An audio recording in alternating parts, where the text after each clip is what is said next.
Welcome to Beyond the Gym Floor. My name is Jamie O'Connor, and I am here with my very first guest, Justin Barnhart from Centennial High School. Justin, welcome. Thank you.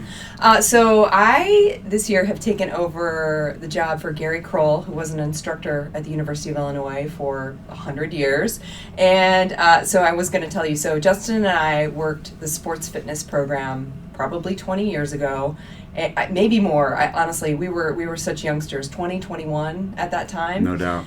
And so when I came into Gary's office, when I was going to take over his position, he immediately had been going through old file cabinets, and he had a handful of pictures, and one of which was a picture of you, me, and Julia Valley working sports fitness, and my jaw dropped because I had just returned from studying abroad in England and had gained probably 15 pounds, but only in my face. And so he said, "Hey, do you want this picture?" And I'm looking horrified at this picture, realizing that, wow, I spent a little bit too much time in the pubs while I was in England. And so I said, "Yeah, absolutely, I'll take that picture." And I immediately started a bonfire with it when I got home. And yeah, it's one thing to gain 15 pounds, it's another to gain it in only one spot, i.e. my face. So I just wanted to put that out there. Yeah. Good times in the sports fitness program back in the day. Mm-hmm. So thank you so much for being here. Tell me a little bit about your role at Centennial High School. So I'm the content area chair for PE Health and Driver Education.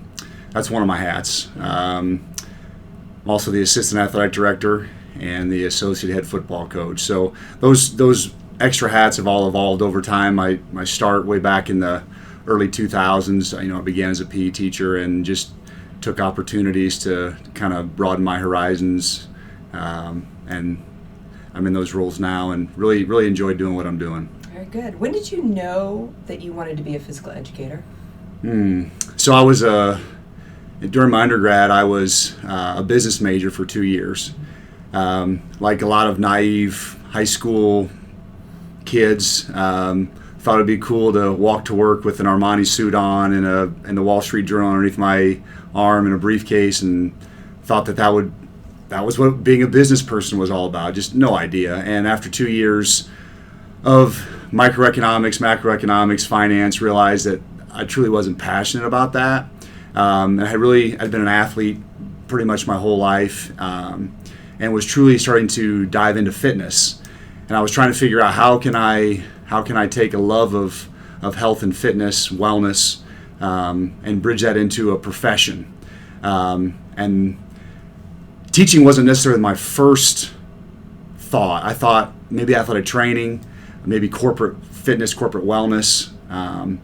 But the more I got into it and I kind of looked back to the people who were influential to me in my life, they were coaches and teachers. And as I talked with them about what some possible career opportunities down the road might be, I started to think maybe teaching and coaching may be the path that I want to take. That's interesting. Did your parents, were they supportive of your switch from an Armani suit to a tracksuit? Because that is an enormous shift. Yeah, there was really no pressure from my parents in that regard. Neither one of my parents were college educated. So as long as I was doing something and that was going to involve getting a college degree, they really didn't push me to. I was pretty self-motivated, so they were pretty hands-off in that regard. As long as I was happy and I was moving forward. They didn't want me back on their couch at 30. So as long as I was moving forward, and I was fortunate that I came across some really good people along my path, not only here at the university, but in my professional career, that really helped mold and model my thinking, and I'm very happy with where I've ended up. So you mentioned that you spoke with some teachers. Is there one in particular, a PE teacher, who stands out to you from your childhood or from your early adolescence as really mattering to you? Yeah, I had my offensive line coach. Believe it or not, I was an offensive lineman in high school, and I played a year of college football.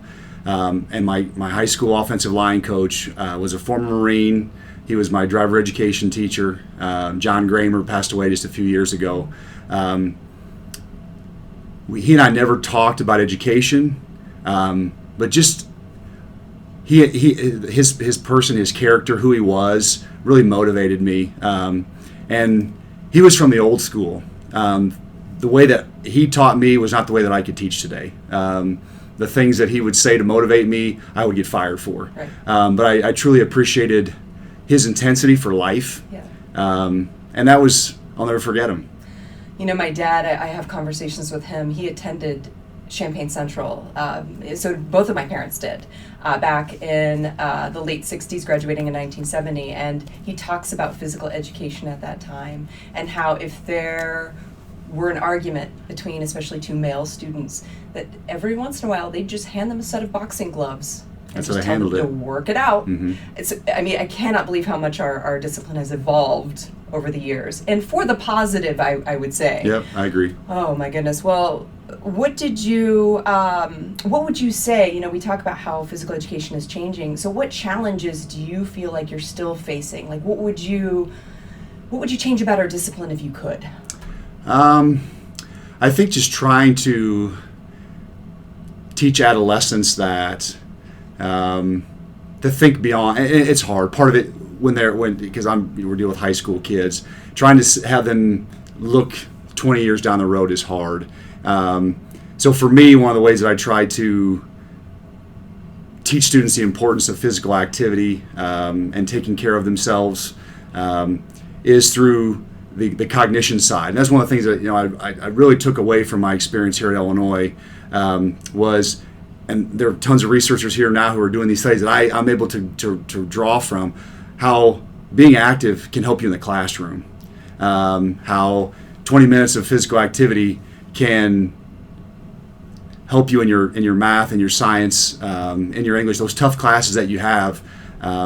There's a researcher out, John Rady, who does some work about how exercise is miracle grow for the brain, and how activity does all these hormonal things and physiological things that can help students learn.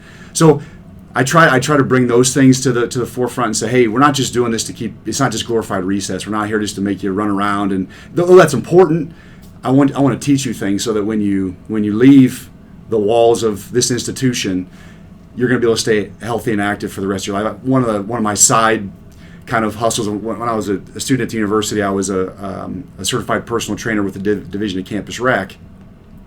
And to this day, I say, hey, I've got people that pay me $50 an hour to put personal training programs together for them.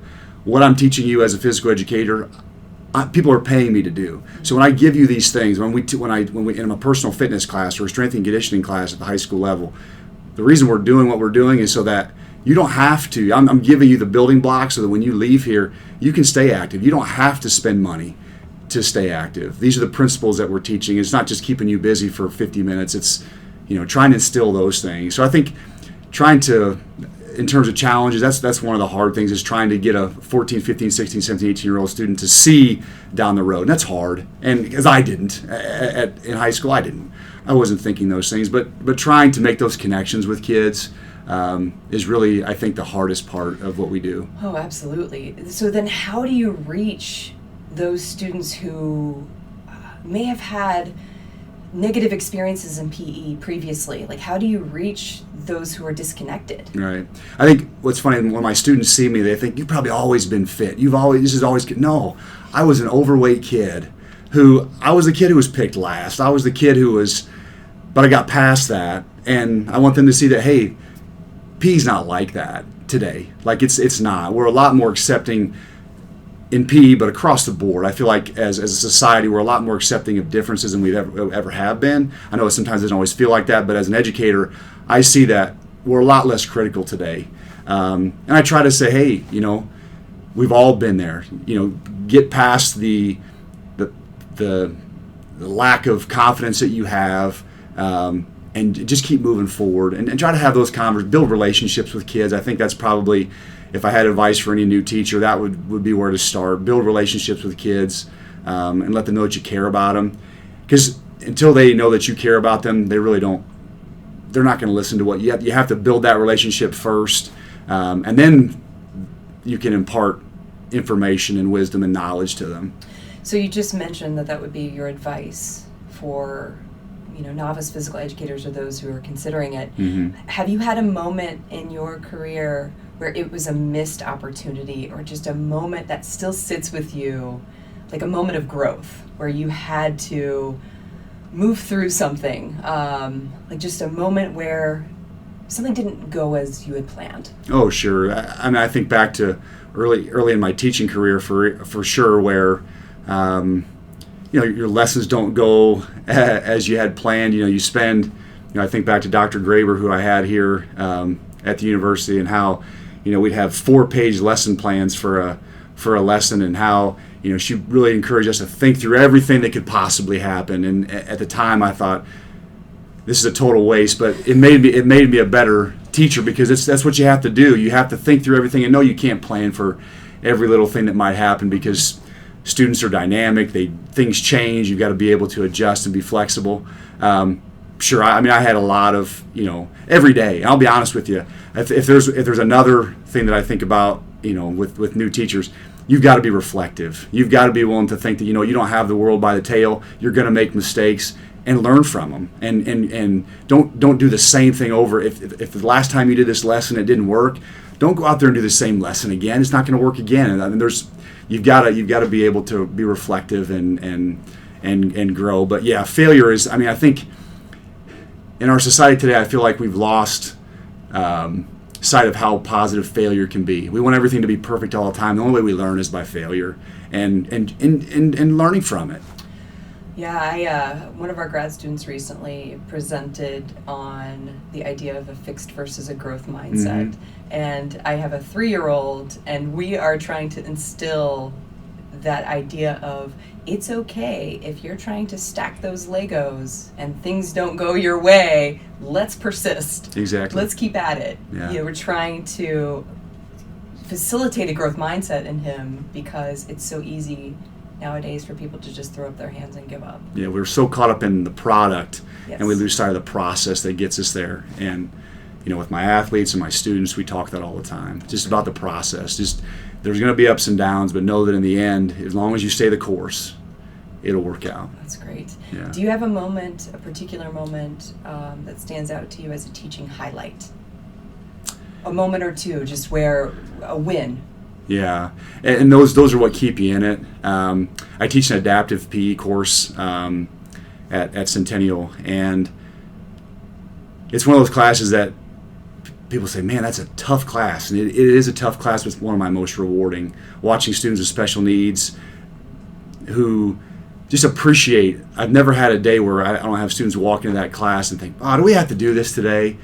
It's never that way. They just love life. And those are the moments I live for, is where you have a kid who, and I don't just necessarily have those always in my adaptive class. I have those in my gen ed classes too, but that's what keeps you going. Just little moments like that. I mean, I can sit here and rattle off, certain situations, but just when you have kids that are already struggling with just life, just little things that we take for granted, and to watch them still have a zeal and a zest for what they're doing, that's what makes this job rewarding. That's great. Yeah. I'm going to end with some silly questions for you, Justin. So, what do you listen to in the car typically? That's funny that you bring that up.